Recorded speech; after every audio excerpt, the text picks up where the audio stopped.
come together and take a decision, have an election, and somebody clearly won that election and is announced the winner. What I can't understand, and I think the majority of Nigerians are with me on this, is the fact that having gone into an election with 36 distinguished people, and you leave the election hall, 19 of the 36 vote for one man, and the remainder vote for another, and they only managed to muster 15 votes. And at the end of that day, the ones that had 15 votes will now turn around to say that they won the election. This sort of thing can only happen in Nigeria. I mean, the facts speak for themselves, the numbers speak for themselves. Governor Rotimi Amechi won the election fair and square. And I really don't know what all the song and dance is about. The issues are very clear. And my fear and my concern is this, and I think it's the concern of the overwhelming majority of Nigerians. If it is that in a room of 36 distinguished governors, people that we respect, people that are leading this country, if it is they conduct an election and we have a clear winner, and the losers cannot accept defeat simply because the president or somebody somewhere is telling them not to, then we really have to be very concerned about what may happen in 2015. Because are we to expect the same script to unfold at that time when, and I believe it's going to happen, if President Goodluck Jonathan runs for election on the PDP platform, and if a candidate is put forward by the APC, and the APC remains united, I believe that in that equation and in that situation, the APC is more than likely going to win the presidency. And by the grace of God, that's what will happen. Now, having won, are they going to do the same thing that they've done now? Split the governors' forum? Create a faction and say, we won, even though you got 3 votes less? Are you going to say when you lose in 2015 that, okay, let's split the country and we will rule the part that voted for us? This is not the way it's supposed to be. And I, for one, cannot be in a party that plays such games. This is about nation building. It's about the future of our children, our children's children, the future of our nation. And it's about time that people stood up to authority and to power. I'm not one of these that intimidate those that are intimidated by the presidency or anybody, because I believe all power belongs to God. And I am telling you today that the PDP, if it doesn't get its act together soon, is going to create a major problem for Nigeria as a nation. As far as I'm concerned, it's a sinking ship. It is a ship that is beginning to fall at the seams. They're turning on one another. There's no accommodation for any form of being reasonable or rational or fair to one another. It's intimidation, intimidation, intimidation. The only way forward for this country, for each and every one of us now, is to join hands with the APC governors, join hands with Buhari, with Tinubu, join hands with Nuhu Ribadu, El Rufai, and all the others, and Samanda Isaiah, and so many others, and move this country forward and fight the PDP. And that is where I am as from today. Even those saner voices within the PDP itself, what I call the sane voices, the rational voices, and they're few, they're also fighting for survival. People like President Obasanjo, my boss, and he will always be my boss and my oga, somebody that helped build this party to the formidable party that it once was, where everybody had the right to express their view and will settle issues from within. Even under his own time, things were so much better.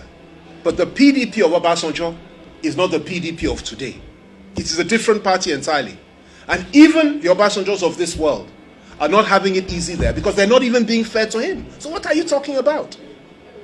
I admire the fact and I respect the fact, and I am eternally grateful for the fact that I served in a government which President Obasanjo led. But I was Obasanjo, not PDP. I was Obasanjo, not PDP. And PDP, as it is constituted today, as it is led today, judging from what we saw, the disgraceful behavior. You lose an election, you come out, you create a faction, split the NGF, and you say that you are the leaders, that you won the election. You now start expelling people from the party after they won an election. They are driving everybody to the opposition. And as far as I'm concerned, it's a good thing. It's the work of God. Nigerians should not be intimidated. They should not be scared. They should stand up and speak to power. Forget about their patronage, they're dispensing. Forget about the fact that they're saying that they will intimidate people, lock people up, arrest people, and so on and so on. All the whispering campaign, all the intimidation, it will not work anymore. Let's put this straight. It's just that I don't like to voice these things out because I have many, many good friends that have been in the PDP. I've been with them for many years. But if you look at my write-ups, I've been more critical of this government probably than anybody else in this country in terms of my write-ups, in terms of my contributions on specific issues. That's how I prefer to do it. But, you know, everything has come to a head now. My closest friends are no longer in the PDP. El Rufai is not there. Ribadu is not there. So many others. Those of us that have been there and try to bear it despite the awful stench that we keep on, you know, that keeps coming, the waft of corruption and evil that keeps coming from that direction. We just managed to just hold our nose and stay there, but not anymore.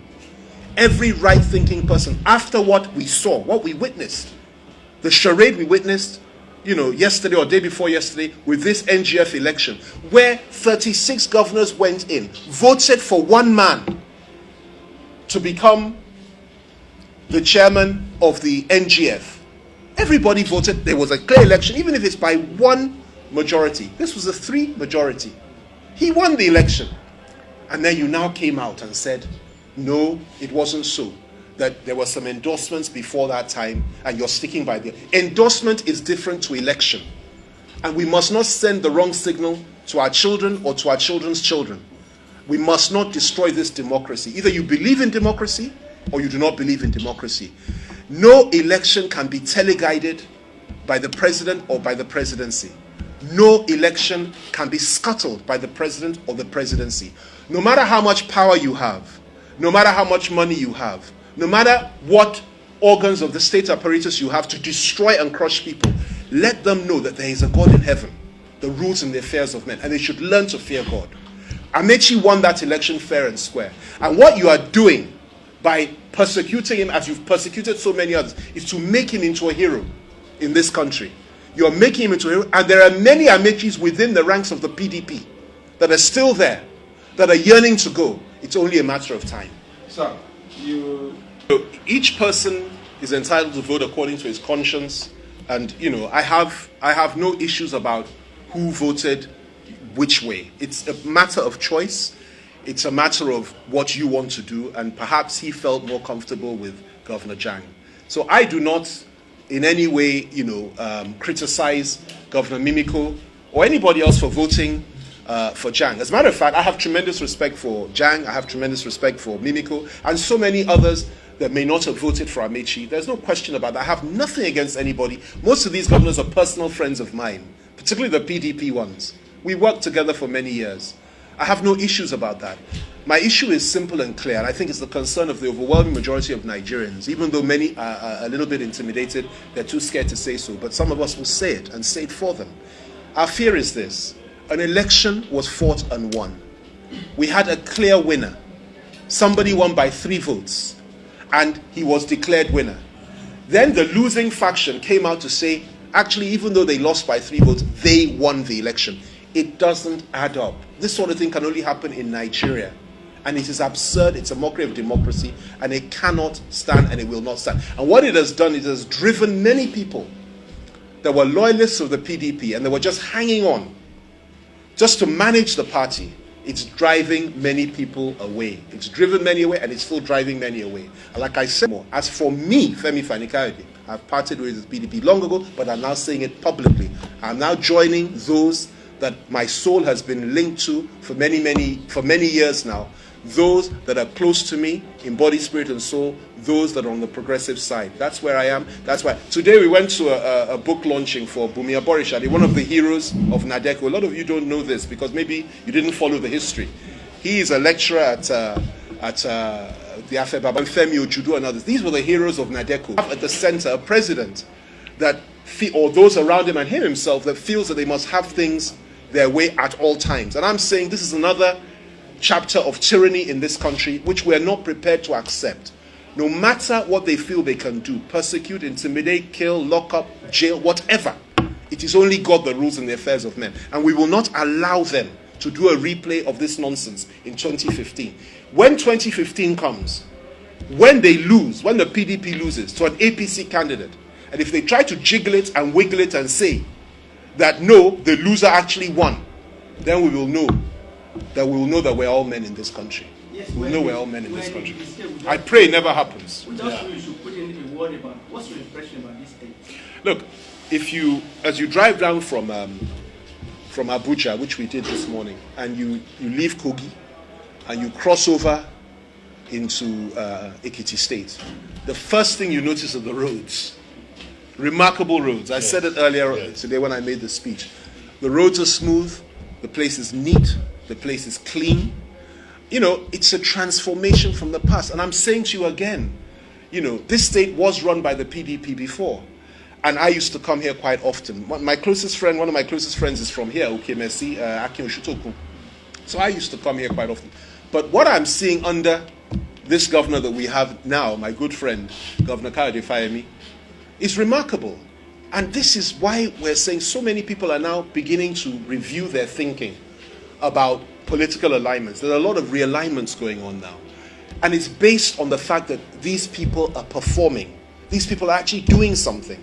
You know, as I said, I went to the university, I went to the farm, I went through the roads of Ekiti, I went to various towns here, and the development is extraordinary. Why? Because you have a man that's committed to actually making a change in the affairs of the people of Ekiti. So I commend you, and I pray that this continues. And if it continues like this, I have no doubt that there really will be a change in 2015, because we need to translate this sort of thing to the federal level.